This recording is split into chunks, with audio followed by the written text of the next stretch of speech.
and welcome to Pique My Interest, a podcast dedicated to creativity. My name is Scoop Decker, and I am an artist, and your host.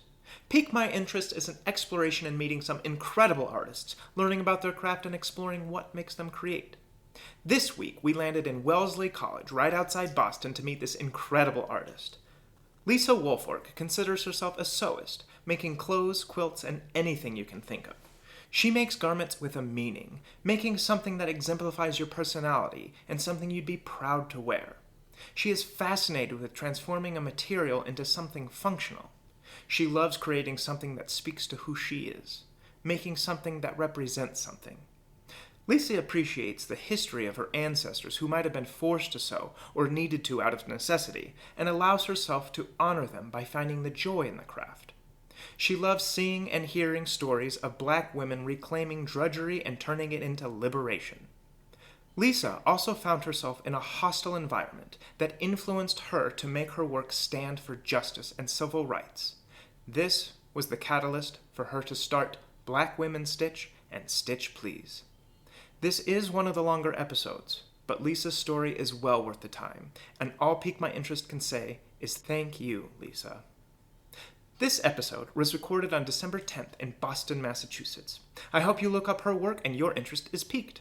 I hope you're having a grand day, and please enjoy this week's episode I've titled Stitch Please.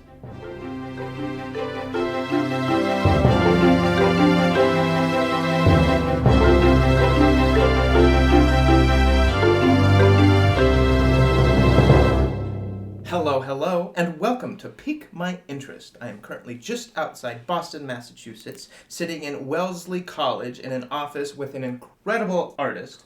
How are you doing today? I am well. Thank you so much for having me. Of course, thanks for being here. Have you done anything interesting lately? Lately interesting, I have been doing what's called stitching meditation because I am processing the end of 2023, and you all will be hearing this in the middle of, I'm processing the end of 2024. You'll be hearing this in 2025, and I would have all processed it. All would be finished, and I won't have any residual issues because I would have done my stitching meditations. But I've been really loving that, like, the pull of the needle, the vibration, what it means to kind of stitch in an embroidery hoop as a way of just processing. There's no outcome. I'm not attached to the outcome. All I'm doing is stitching. And for me, as the host of the Stitch Please podcast, as someone who believes in the liberatory power of stitching, it has been really a beautiful invitation that one of my producers gave to me. And I'm working on a grief episode, and I have been struggling because these are people that I've lost that I've loved. And I've not been able to do a thing. I've not been able to do an episode that honors them. I've tried, and it's just been stuck. It's just felt stilted. So she said, don't worry about it. Just stitch. Just stitch. And it has been beautiful. So that's something I've been doing just every night for maybe 15 minutes, silence, sometimes music, sometimes no music, but just a little 8-inch embroidery hoop, a piece of scrap fabric from an outfit I made 1,000 years ago, an embroidery needle, and some embroidery thread. And I hooped it a little too tight, so it's drum tight, which is not what you really want for embroidery. You want it a little bit looser than that. But just the, I can hear it, I can feel it, the vibrations especially, and it reminds me that everything vibrates. All of us, you are a vibration, I'm a vibration, all of the things, inert and live matter, all vibrates. And so when I think about stitching this, whatever random thing I'm making, which is really, I'm not trying to make anything but peace in my own heart with this stitching meditation, it has really been really beautiful for me. So that is very interesting. Thank you for that. Yes. And please, pique our interest. Tell us who you are. What is your name and where are you from? Hi, everybody. My name is Lisa Woolfork, like a wool sweater and a fork in the road. And I am a sewist, artist, podcaster, professor, writer. And I am happy to talk with Scoop Decker today about my sewing and why I think it's such a beautiful art form that needs to be seen, celebrated, and cherished. Absolutely. And we are going to do that today. Your craft is sewing. Yes. What is your specialty within your craft? My specialty, I believe, is apparel more broadly. But what I do like to do is to personalize things. I like to make fabrics. I like to make garments that have meaning. So there's a saying in the Bible, and I should know the new versus old, but I don't remember. But I think it might be an Old Testament thing, and it says, "Put on the full armor of God." That's the phrase. You put on the full armor of God. And when I think about putting on the full armor of God, what I think about is the garments that I make for my family and for myself going out into the world. And as they go out into the world, they are wearing something that I have made for them in love. And so my kids, I have 2 boys, and they often get compliments on if they're wearing a shirt, like a shirt that you're currently wearing. I make shirts like that, button-up Oxfords, but with really interesting prints. Or in almost all of my garments, I will custom print a label in the back that has the date of when I made it, and sometimes who it was for, but usually it has my name and photo in it so that they'll know that I made this. This was made by, and mostly the things that I make typically are for my family. But what I like to do is to have it really appeal to them, but also that it feels like I'm sending them out into the world with my arms still around them. And so that's how I feel when I'm making things I've been doing this for my children, for my spouse for more than almost 25 years. So pretty much 25 years so far. Your work is beautiful, and I would just say that I would be honored and pleased to wear some of your work out and about. Thank you. And I bet your family is proud to rock your stuff. But what makes your work a little bit different than any other sewist? I think it's the deliberate way that I consider the properties of transformation. I started sewing when I was in graduate school because it felt like the slog of writing a dissertation was so heavy. It felt like I was working and reading and studying and taking notes and doing all this, but the dissertation was just so painful. It felt like I was writing and unwriting and rewriting, and I couldn't see the end. And so I started sewing because it allowed me to visibly and tangibly transform one form of material into something three-dimensional and useful. Yeah. So for me, sewing is about transformation. It's about animation and transformation. How do you take a bolt of fabric, a piece of fabric, a set of yardage, and turn it into something that has meaning and does work in the world, and does work in the world that is meaningful for the person that is wearing it. So, for example, the dress that I'm currently wearing is made up of 2 different fabrics. These fabrics were both designed by a Black woman, and they are part of a series dedicated to Black women writers. And so one of the fabrics I'm wearing is called Zora, because if you look at it, you'll see this notebook paper underneath, and then you see these little bounces, and then you see this black circle that goes around it. I'm describing the fabric that I'm wearing, which looks like a black and white print that has dots, and it's just very active. And this was named for Zora Neale Hurston, who was an anthropologist and writer, and she wrote a show with Langston Hughes for Broadway. And she's based in Florida, which is where I'm from originally. And I love this fabric because it picks up on so much of who she was as an artist. And these white spots here remind me of something she was told when she was a little girl. And her mother told her that she wanted her daughter to jump at the sun. Jump at the sun. That was her way of helping this child who was born in 1890 to have joy in her life and to aim for anything she wanted be it on earth or in heaven. Jump at the sun. You can be more than they say you are. And I can only imagine as a black girl in 1902 in the South being told that her dreams mattered. And so I see that in this fabric. Similarly, the other fabric that I'm using is called Phyllis, and this was named for Phyllis Wheatley. And it reminds me very much of this, what is a really famous drawing of a slave ship called Brooks.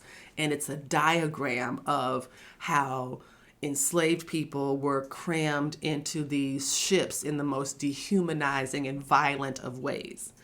This fabric takes that idea and brings it forward to see that, look, you tried to bury us, but we were seeds. And so it looks like seeds. So it's just a really cool interplay and dialogue. Yeah. And that's something I try to think about. I think not just about I'm making a shirt or I'm making pants or I'm making leggings or I'm making, because I am making all of these things. It's also about what it means to equip your life with things that represent who you are and where you want to go. And part of what I like to do is to encourage folks to remember the past, but also to take that past with them as they march into the future. Yeah. If you can't tell, Lisa is very passionate about her work. And I just love that this podcast has shown me that artists want to tell a story, and the way that Lisa perceives these different fabrics and the emotions that they give you and what she contributes with her craft is combining these to tell a completely new story. And I just want to commend you for that. And that drive that you were talking about earlier about pursuing your dream and jump at the sun, you have definitely taken that leap. And so I just want to commend you for that. Oh, thank you. For not only expressing yourself, but you have also taken a stand in your world and your craft, and we will get into that a little bit later. But I just want to know, as your upbringing in Florida and Virginia, what piqued your interest to become a creator? What inspires you to create? It's interesting. It's such a beautiful question because it doesn't feel like inspiration. It feels like a need. It's like, what inspires you to get up in the morning? You don't wake up because you're inspired. You wake up because your body says, click, it's time. It's time. And I think inspiration can sometimes feel like it's something that has to happen outside of you. And I have tried very hard to be self-propelling with my inspiration. I've tried because I feel so grateful to have arrived at a craft practice that allows me to utterly transform things that might be seen as inert into something that's living, moving, breathing, walking around. There's so much that we can tell about ourselves and each other based on our clothes, based on what we wear. And I think that there's fashion historians, there's fashion designers, there's fashion, people that kind of work in that industry that kind of help us to think about that carefully. But I think even beyond that, I think just what it means to attire oneself, what it means to put on, decide what you're going to wear and how you're going to face the world that day. And there's choices that you make that people might not ever know, like why you chose this particular thing versus that particular thing, but that all of these choices are embedded in larger networks of making and creating, no matter where you're getting your clothes. And so I find great inspiration in my history. My grandmother, she was born in 1913, which is the same year that Harriet Tubman died. And I keep thinking about, she would tell us when we were little, or even as we started to age, she would say, Lisa, when I was a girl, you could go months without seeing a car. And now cars are everywhere. And to be able to talk with someone who is now with the ancestors about her girlhood, about what they did for medicine, about all of these things when she didn't have all the things she did not have access to. And to, for her to see, me as a professor or, that type of growth and that the seeds that she planted in us and all of the wonderful things that she made. She was an extraordinary seamstress, extraordinary. Like, the things that she could do, the alterations that she could make, and you would not tell that she had altered anything.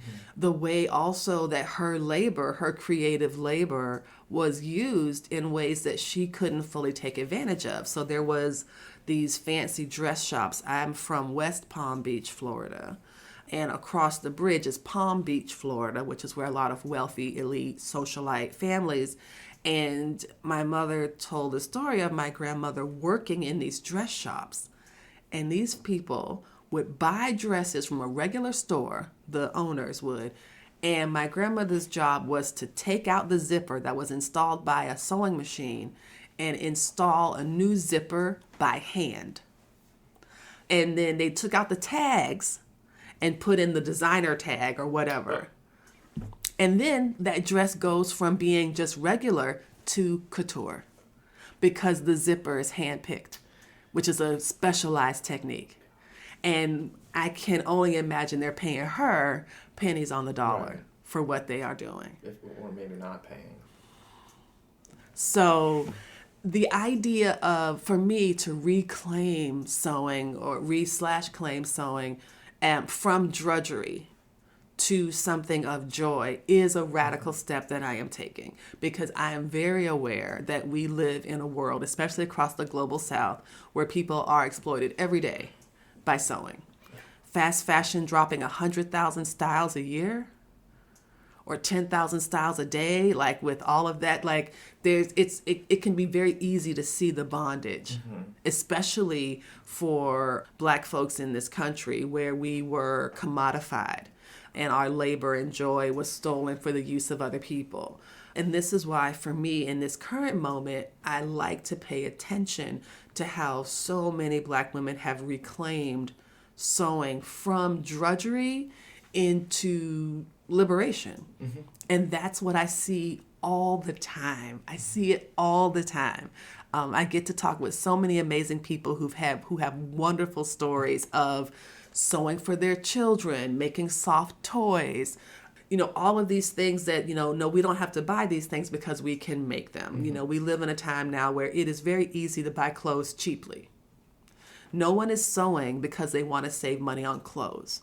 If you just need something to wear, you can get that easily and cheaply.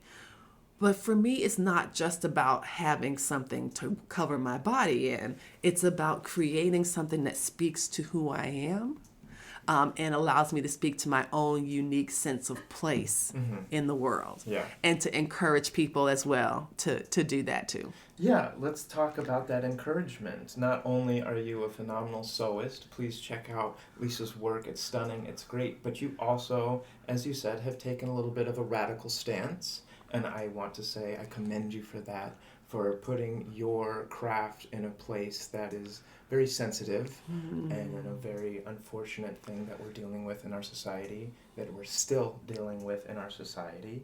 So please, can you tell us a little bit about your time in Charlottesville and the birth of Stitch Please, Black Women Stitch, and your place in that?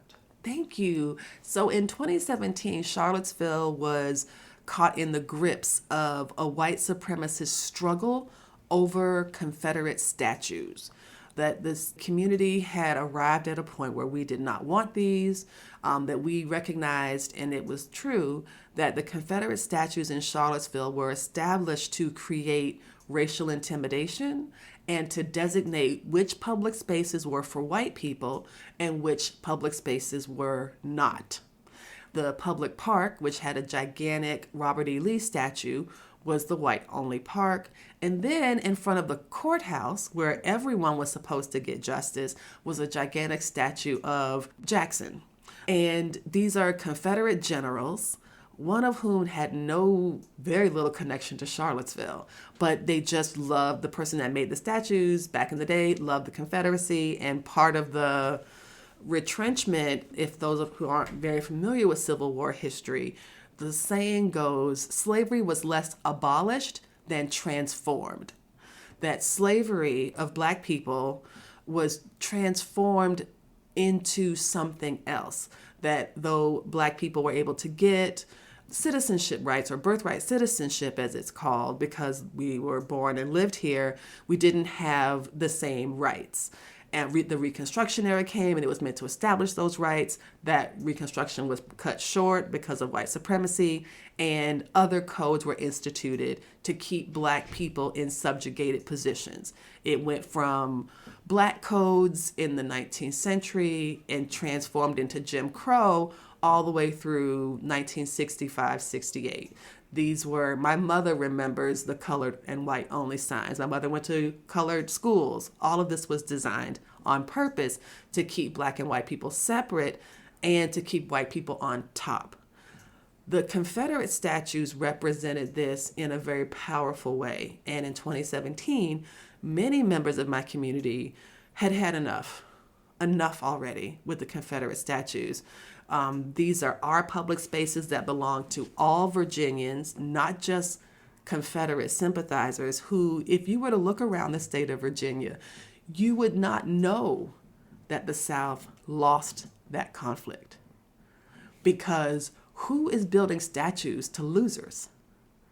These, I call them Civil War participation trophies. Because how often does someone lose a conflict and get a statue? And glorified. Yes. How do you lose and you have a statue? Coffee's for closers. Right? Yeah. It's not even the fact that they lost. It's the fact that they're representing something so negative, so wrong. I tell you, Scoob, these folks wrote the history books in Virginia. They were able to call the Civil War the War of Northern Aggression. They were able to write history in such a way that generations of white Virginia students believed that slavery was a beneficent system, that nobody was ever harmed, that everybody got along just fine. This is because the Daughters of the Confederacy wrote the history books. And so it's an incredibly perverse system that had been going on for hundreds of years, so much so that people thought it was permanent. I knew it wasn't permanent. And so part of the things that we were doing was advocating against this. We would go to city council, we wrote letters, we went to meetings, and then someone in our community, an alum from the University of Virginia, decided to have a white nationalist rally, which was the largest white nationalist rally at the time in American history. It converged in Charlottesville, Virginia on August 11th and 12th. The people that were participating, mostly white men, were marching on the campus of the University of Virginia with torches. They convened at the symbolic heart of the university, which is the Thomas Jefferson statue in front of the rotunda, which is all part of the original UVA. And there they attacked students and community members. The police who were there watched the whole thing unfold. There's still video you can watch today about this. And I've written about this elsewhere. But it was a terrible time. It was a terrible time. I was at a church across the street. I was doing an interview with Cornel West for Sojourners magazine, talking about the rise of fascism and why it was no bueno.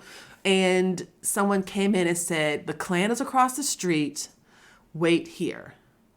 We ended up leaving out of a side door and trying to get to our vehicles because we didn't know where they were. We didn't know what was going to happen next, but everyone got home.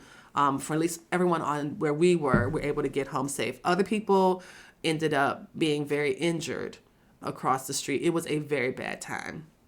The next day, we met at a church at 6 a.m. We marched. We were, out there in the streets. And one of the things that happened was in a park adjacent to where we were, there were brawls in the street. There was pepper spray. There was lighter fluid. It was just, it was chaos.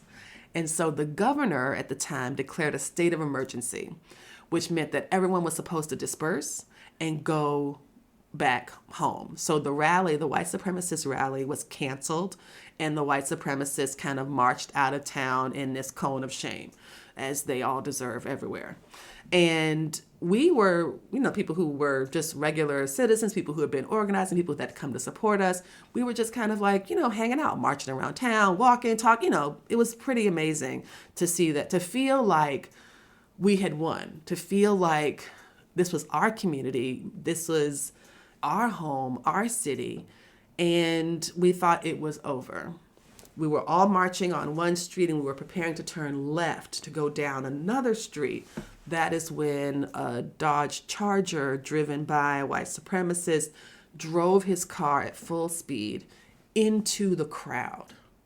And I was standing there at that intersection, and Heather Heyer was murdered, and about 20 other people were seriously injured. And I was there, like helping people find people that they needed to find, and just making these different connections. And it was just a terrible time. It was a traumatic experience. It was a terror attack. The person that did it ended up being imprisoned, but there's still residual trauma and injury and all of that. My spouse and I, we woke up screaming for weeks after that. I had never been in a situation like that before, and that was not what I anticipated. Though it was funny when I look back on it, when I went to church that morning at 6 a.m., it was very early, and I remember calling my friend and leaving a voicemail for her. And I told her, I said, we're going to this thing, and everything's going to be fine. But if it is not fine, I need you to tell my boys. I need you to tell the oldest boy that he needs to finish college, just as we said. And my youngest boy needs to go and live with my sister-in-law in New York so he can do high school. Please do that for me.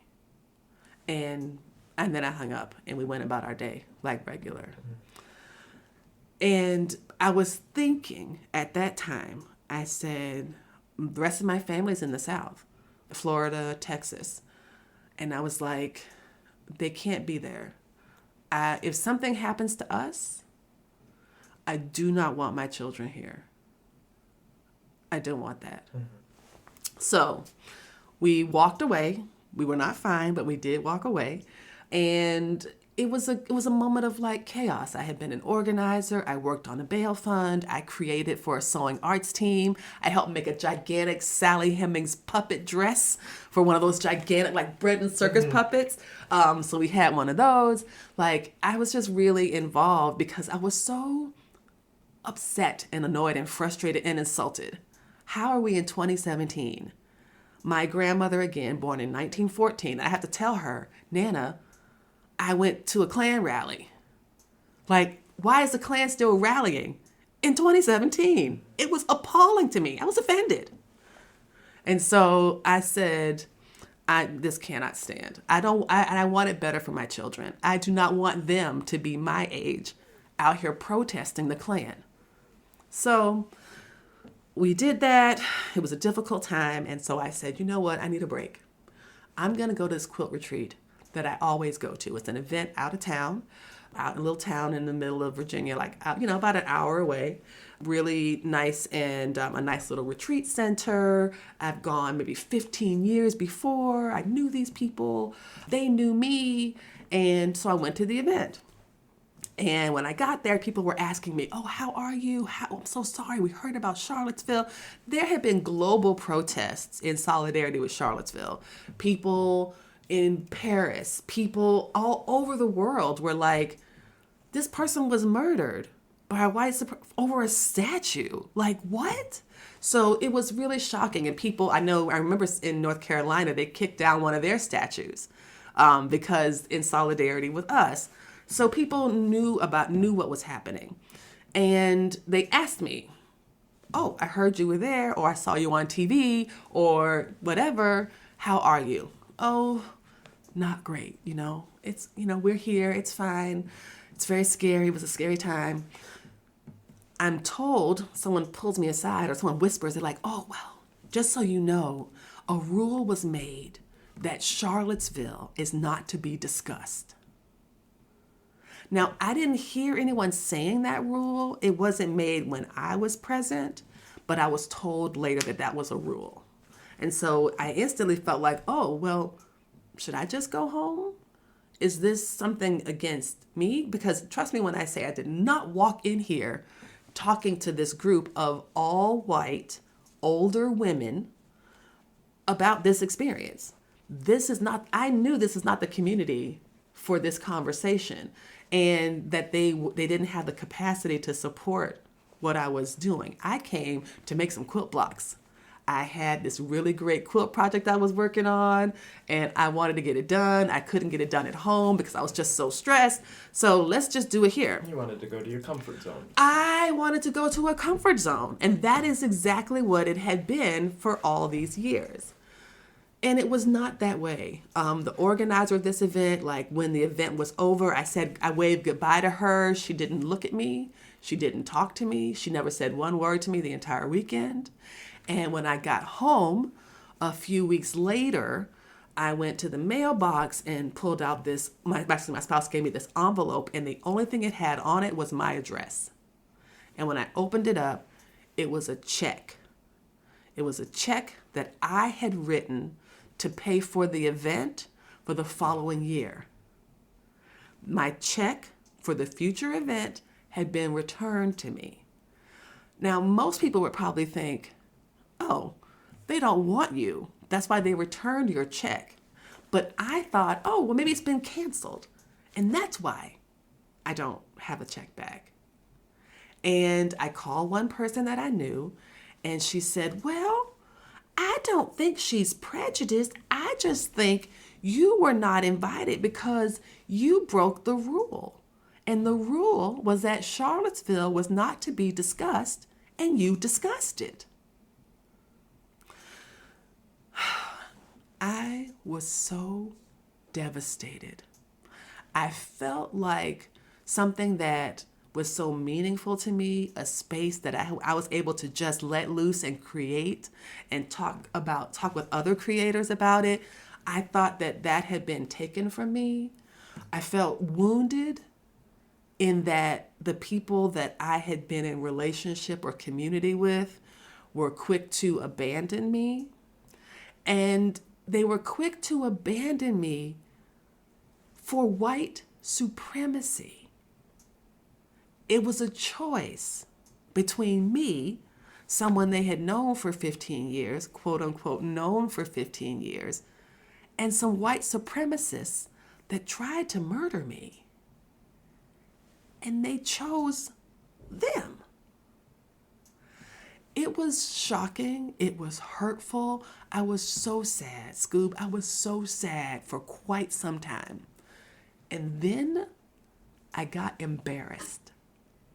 And I asked myself, who did they think I was? Who was I in their imagination? Who was the Lisa that lived in the back of their mind? It made me feel like, I bet these people have been using me as their black friend as a defense against race. I'm not racist. I have a black friend. I know a black lady. I sew with her once a year.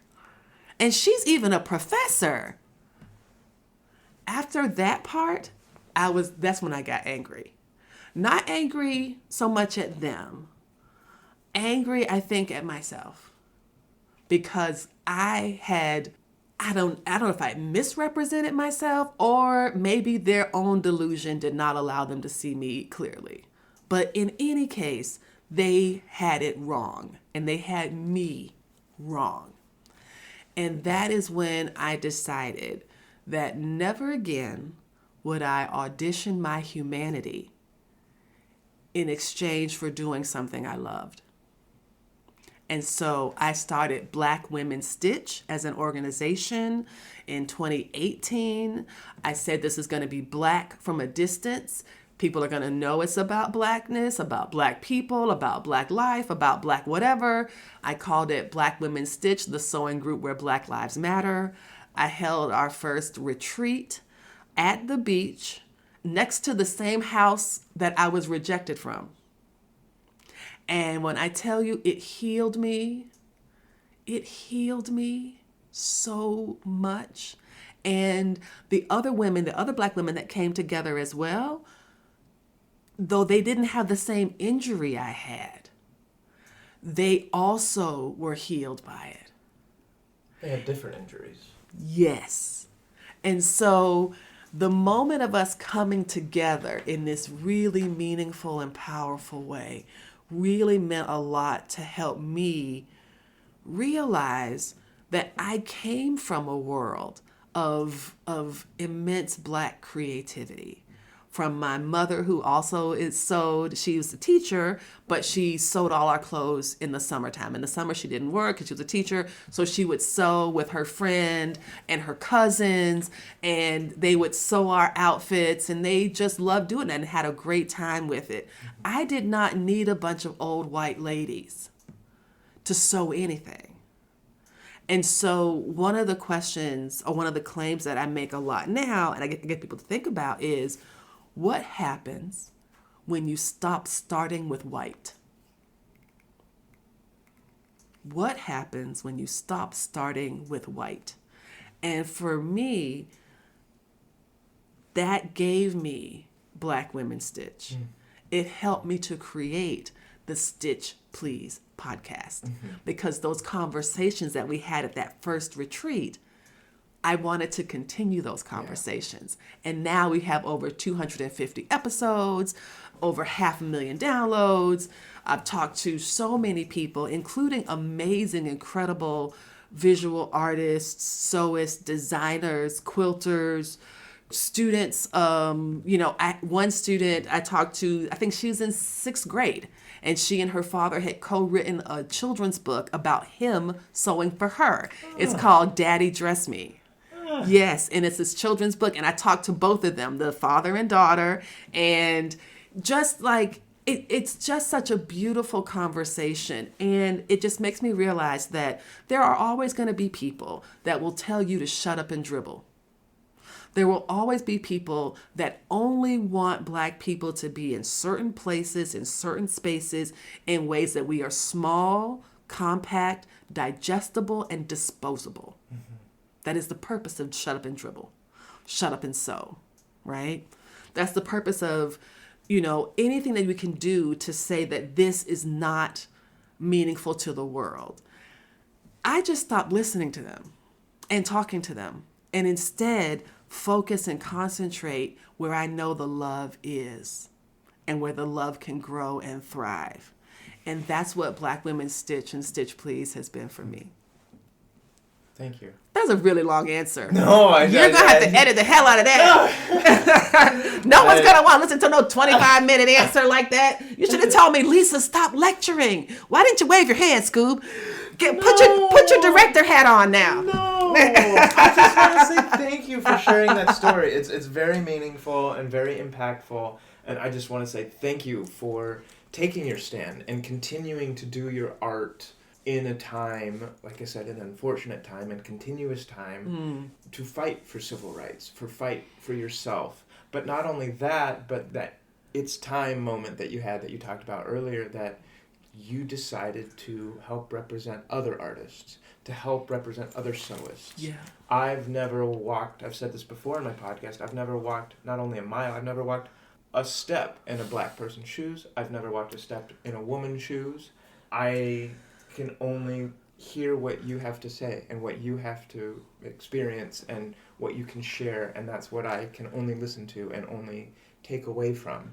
And so doing what you've done in art in an emergency is taking your craft and representing something so big, and again taking that stance and making that leap of faith to make your craft a very open craft as well as representative. Yeah. I just want to say thank you Oh, for that. thank you. But let's get a little lighter now. Yes, please. Let's just talk about your sewing.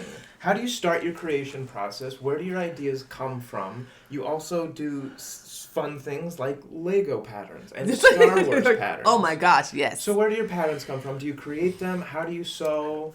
Okay, so what I like to do is I start with, sometimes the fabric is the beginning, and sometimes I just have a need. So one of the things that I really enjoy is equipping myself for the seasons. And so I'm like, okay, so for example, coming up, I'm in Boston, it's gonna be cold. I'm from Virginia most recently, or from Florida, where we never had seasons. Florida, our weather was consistent all the time. And I never saw snow until I went to college. I had never seen snow before. And so it's a matter of like, how do I prepare myself for this climate? So things like, I'll say in the fall, I really would like a nice winter coat. And I think I want to make it. So once I put that in my head, then the hunt is on. And I will go anywhere and everywhere. I have made coats out of upholstery fabric. I found things that are clearly meant to be used in somebody's vehicle. And I'm like, well, now that's my jacket.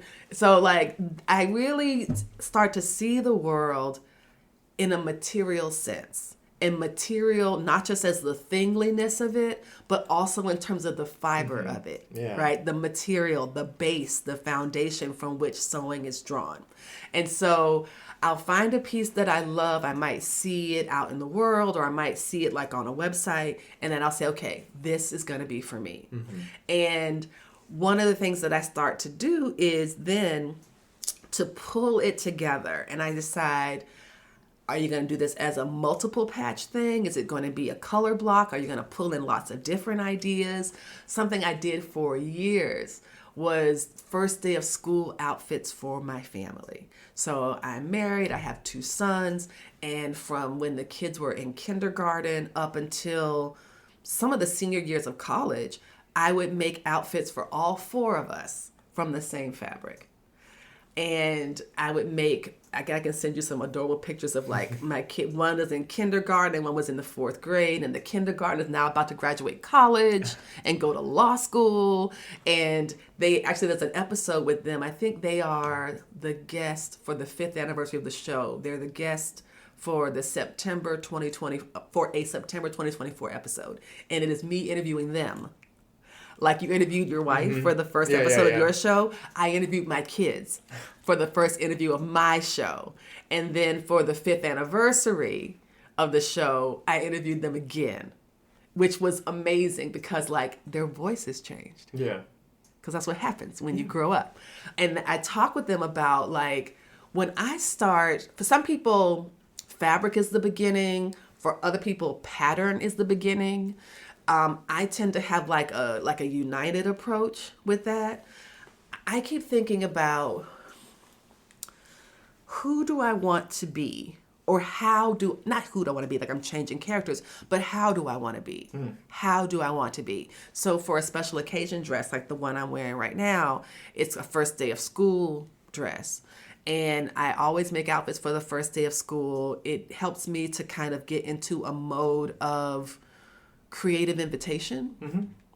And so when I'm putting together a first day of school outfit, which I think is one of the examples of something that I like to make that has a story that aligns with sewing as a principle, it gives me a chance to, of course, have something that does not exist. When you sew something, you are creating something that would not exist if you hadn't made it. That is what your laptop case is. That is what your scarf is. That would not have existed unless you sat down with your crochet hooks and yarn and an idea in your head. It would not exist, and you made it happen. You made it manifest. You materialized it. Well, it's similar to you. I mean, creating something from practically nothing. I just want to say thank you for continuing to do that. But I want to know what gets you in that right mindset. Right before you're sewing, do you like to listen to music? Do you like to have complete silence? Do you like to be out in the open? My studio is located in the basement of our house. It is also known to other people as the laundry room. In that space, I have patterns, books, fabrics that are divided into two categories. I have a swatch card collection for my fabrics because I'm a nerd about organization and little futzy stuff like that. When I set the scene for me, I go down, I have a coffee warmer, a cup of coffee. I put on a jams playlist, and that could either be like some of the 70s R&B that I grew up with as a girl, because that puts me in the vibe. Mm-hmm. I got music going big and loud if nobody else is home, and then I've got some great headphones that I could put on. I like to listen to music when I'm just moving and grooving and starting. When I'm laying out the fabric, I put it on the table, I smooth it out, I get it ready. Usually I iron it beforehand, and then I lay out the pattern pieces or think about how I'm going to put those on, make sure those are I use pattern weights to weigh the patterns down instead of pinning. Some sewists like to pin. Pinning is traditional. That's what we've started with. But now they have weights that you can put down so that you can just cut more easily. And then I take all of the little pieces and I put them on a drying rack. And so all of the pieces that are going to be for a garment all exist in this little lateral rack. And what I love, Scoob, is as I'm sewing, I can say, I'm going to take these 12 pieces and turn it into one. Mm-hmm. So I take the 12 becomes 10, and then it becomes 8. Mm-hmm. And then I have a shirt that doesn't have any sleeves yet. And then, then I put a pocket, and then it comes 6. And next thing you know, I look over, okay, now I need a sandwich. I'll put it down, I'll walk away. And now I got 4 pieces here, and I do a little bit more, and do a little bit more, and it's 2, and this 1, and then it's done. And this thing that started as a sheet of fabric, and I have actually used sheets and comforters to make things. The transformative property is what I love. I love the transformation. And so for me, I get into the groove very much with music. I can sometimes be a real scent type person. So I'll have like a diffuser with some like essential oils or something like that. But for me, the fabric speaks, and I like to listen. Yeah. You can't tell, but Lisa's got the biggest smile on her face when she's talking about her fabric and her sewing. But I also want to know, as an artist, we all run into that wall. Yes. How do you overcome a creative block? Or while you're working and the patterns just aren't lining up, your machine's not working, the bobbin's doing funny things. How do you overcome a creative block? I try to talk to other creators. That sometimes helps. And that's one of the things that can happen in a digital community. Something that's very prevalent, and I don't know if you see it in the crochet community, but there are lots of ways to check in with people online. So there's sew-alongs that are televised. There's friends, there's people that I know have made this pattern. So I might go to their Instagram and say, oh, I know how they did that, but also talking to them. Or like I'll contact a friend and say, hey, did you work on this? Because I'm having this. And like, oh my gosh, yeah, girl, that's a mistake. That's an error in the pattern. That it's not just you. And it's like, oh, thank God. I thought I was losing my shit. I thought I was losing my marbles. I know how to sew. Why is it not working? And that's why. Uh-huh. So talking with other creatives and also thinking about what's behind that block. Am I tired? Need a sandwich? Have I been outside today? Am I thinking about something else? And I'm sewing something, but I'm not really paying attention. And so it's really hard to unblock yourself. But if you talk with somebody, they can help pull you through. So that's something that I like to do. So besides relying on others to help pull you out, you also talked about getting out and doing other things. Yes. Do you have any hobbies? Yes. Do they complement or contradict your craft? They complement. I like to read. Obviously, I like to read. But I also like to do things. I love paper crafts. So working with paper as a medium and making cards and making three-dimensional art objects, I love that because I think that paper and fabric really go well together. I see them as cousins. You know, a natural fiber either from cotton or from wool or paper from like a tree. It does feel like I'm working with some kind of base elements there. So I love paper crafting. I really love it. I also like cake decorating. And I have done that as well for many, many years. My mother made and decorated cakes, and she made our wedding cake from scratch and put a fountain in it because that's what I wanted. And so I love cake decorating and making little, like, I made a cake that looked like a pickup truck or a big dump truck, and it was coming back from the farm. So it was for Meals on Wheels, and it had all of this fruits and vegetables that I had sculpted out of making little teeny tiny tomatoes that were like half an inch tall. So things like that. So I do believe, like, working with my hands, that helps a lot. Sometimes I'll shift from sewing on machine to the stitching meditation that I mentioned earlier. That's a new practice that I've incorporated and really love. So I think that all of it is the same. All of it is connected to making. And for me, the joys of making are transformative. Not just transforming the fabric as an inert thing into a three-dimensional object, not just that, but it's also helping you as the creator realize what you have in your power. Yeah. And that feels like a really important and affirming reminder. Yeah, that reminder is just a great thing to just tell us that we're successful, even though success is often defined as money or getting your stuff into a gallery or whatnot. But it's just easy to remind ourselves that being able to just get in there and having that drive is successful. Yes. I love that. And speaking of success, for anybody trying to get into sewing, would you recommend going to school? Would you recommend trying to find a mentor? Or what would be your advice for a newcomer? For newcomers, I recommend asking yourself, how do you learn best? We live in an age when there are a diversity of approaches. Are you someone who needs to sit next to another person, one-on-one, to learn? Then you can go to your local sewing center. You can get a sewing machine from a dealer, and they have owner classes.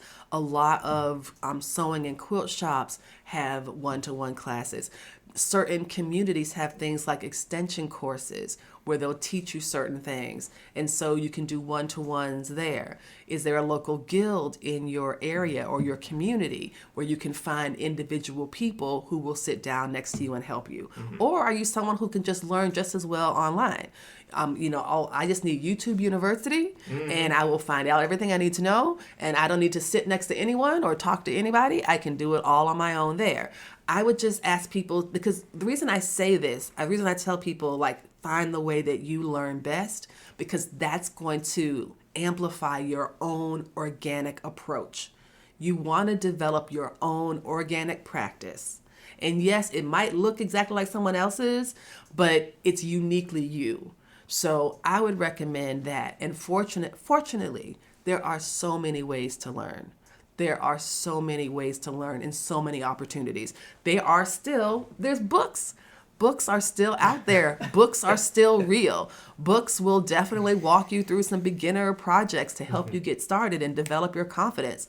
Social media has been really great as well. There's a lot of organizing of sewing in other communities on social media, and you can absolutely find support for learning to sew there. So it really depends on what type of learner you are. You can also listen to the Stitch Please podcast and be perpetually inspired every single week by somebody who is sewing something, making something that you never thought of. Yeah. Or I recently had an episode with a South African sewist, and she was talking about the work and how she does her sewing.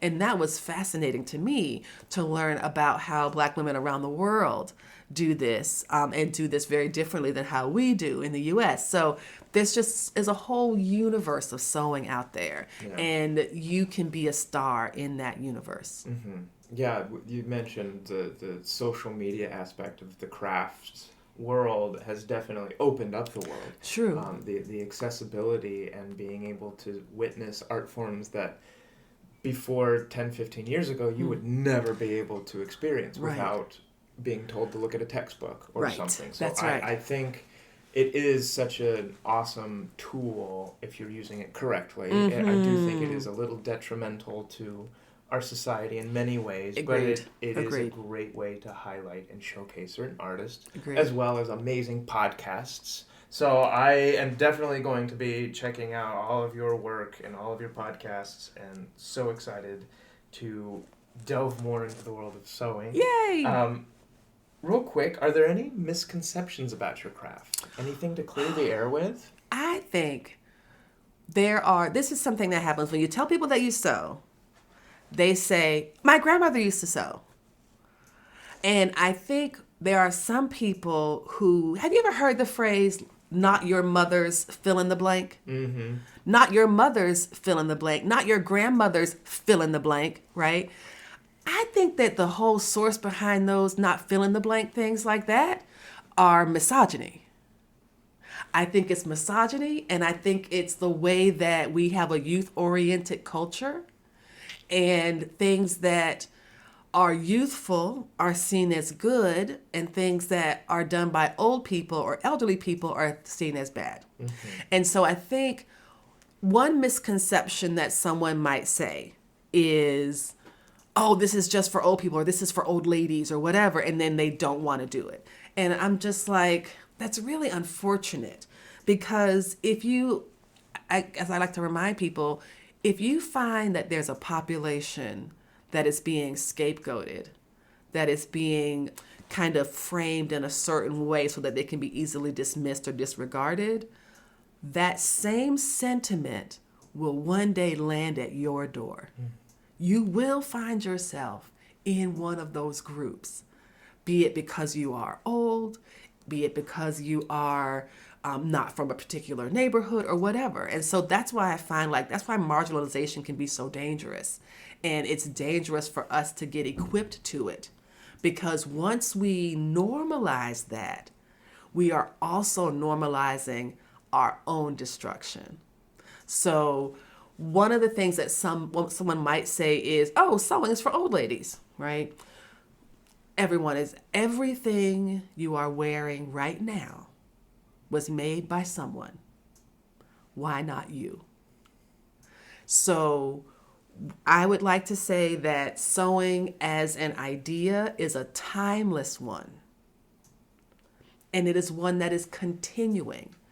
And in the way that our global economy is both expanding and shrinking, it would be beneficial, I think, for everybody to figure out how to make some of the things that they need and wear. Mm-hmm.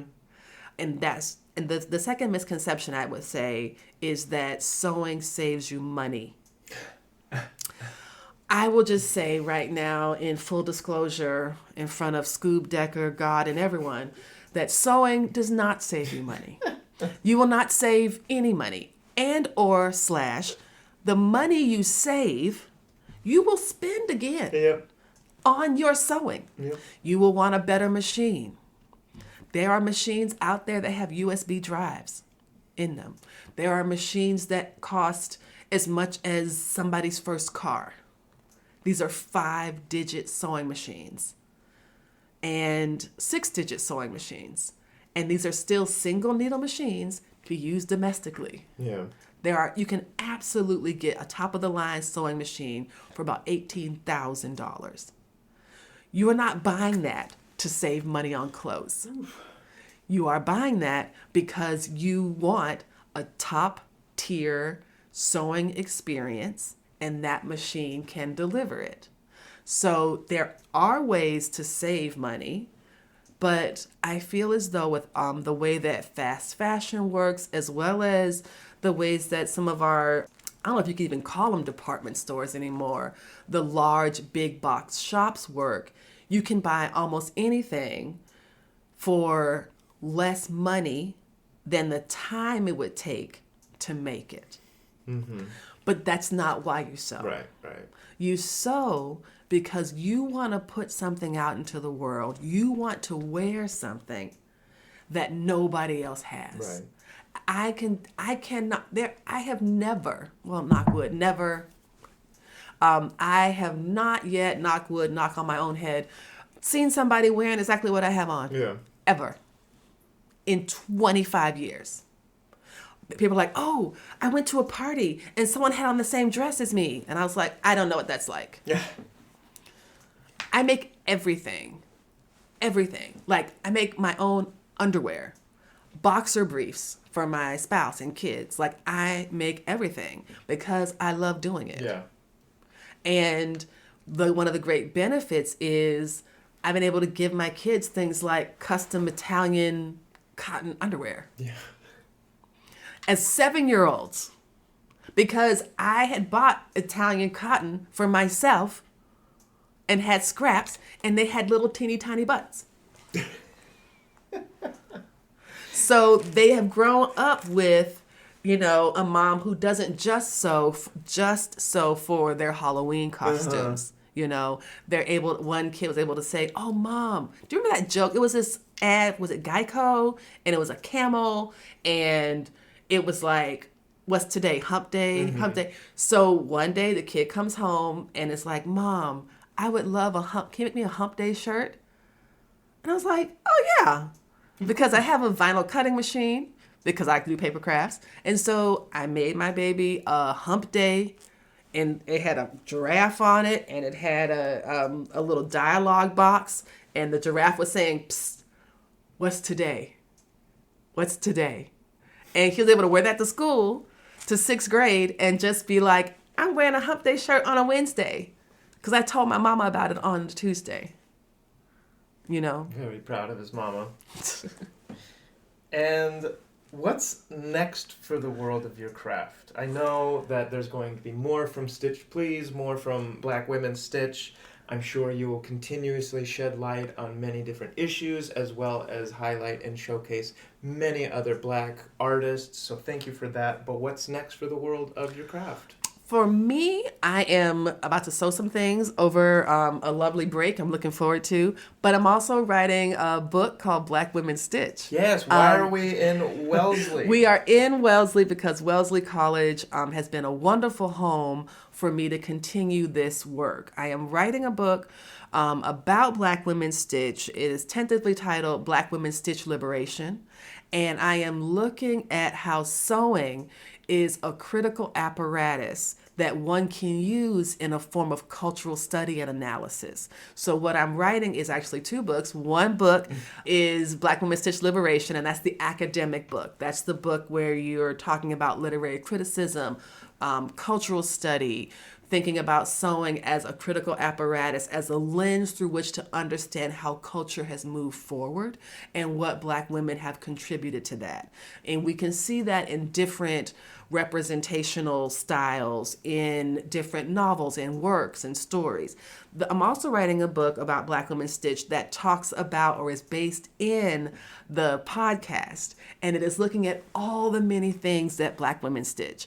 Black women stitch justice, autonomy, history, ancestry, cosplay. All of these things are going to be in that book. And that's so essentially I'm working on 2, which is not an easy thing, Scoob. Like, oh, I really wish I had thought this differently. But here we are now. But no, I'm really just loving it. I am loving the work. I am loving thinking about sewing in ways that are meaningful, because I believe it is meaningful. Mm-hmm. We don't get, I think that sometimes sewing can be so underrated. People forget that somebody made your clothes. There was an entire project called Fashion Rev, or I think it's Fashion Revolution, and they have a project called Who Made Your Clothes? And it asks you to think about who in the world has created your clothing and under what conditions. And for me, making has become, I'm not saying like a platform, I'm just saying it's just one small way for me to claim responsibility for what I am doing and putting out into the world. Like, so I don't buy fast fashion. I don't wear fast fashion. And I'm trying to create something sustainable based on my own creative ecosystem that can also be a model for other folks. And I know other folks that are also moving in these creative and social ecosystems as well. Yeah. You know? Like I said, thank you for that. And I just want to say to all my peakers out there, if you're interested in other art forms that have, actually similar art forms that have made an impact in our society, check out the AIDS quilt. Yes. Yes. Very similar story, sewing together as a community, as a country, as a world to shed light on a very sensitive issue. Yes. And just like Lisa pioneering her way through sewing in the Black community and shedding light on very sensitive civil rights issues, again, that have been happening forever, and it's unfortunate. I was able to go on the national tour of Hairspray last year, where we got to explore a lot more of the same issues. Good. And I got to play one person who was accepting of everybody and everything and pushed everybody to do what they wanted to do, as well as another character who got to be very vulgar and mean. And it was just eye-opening to just know that that's how people do think sometimes. Yes. How the world is not the greatest, but also the beauty within it. Yeah. And that there are some people out there really making a difference. So please continue to do that. And your work is on Instagram? On Instagram, and you can find us at blackwomenstitch.org. And you can find the podcast, Stitch Please, wherever you get your podcast. Now, I'm going to ask you a question because I'm a podcaster. So, the slogan of the Stitch Please podcast is that we will help you get your stitch together. Scoob Decker, creative genius, host of the Pique My Interest podcast, currently on tour with Six, the national tour, one of the hottest tickets out there. I mentioned that I was talking to someone from Six, and everyone's like, Six, I want to get tickets. I want to go to Six.